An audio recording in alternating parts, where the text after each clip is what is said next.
কাল সন্ধ্যের দিকে যাওয়া যাবে। ঠিক আছে, আমি এসে আপনাকে নিয়ে যাব, তৈরি থাকবেন।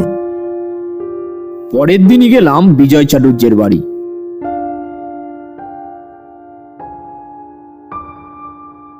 সাধারণ মধ্যবিত্ত গৃহস্থ, তবে সচ্ছল অবস্থা।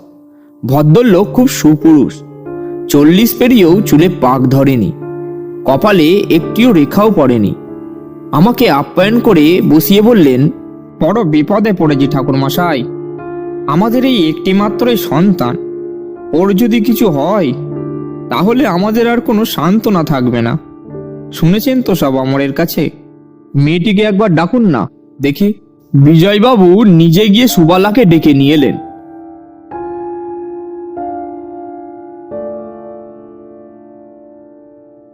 অমরনাথ ভট্টাচার্য ঠিকই বলেছিলেন, মেয়েটি অপরূপ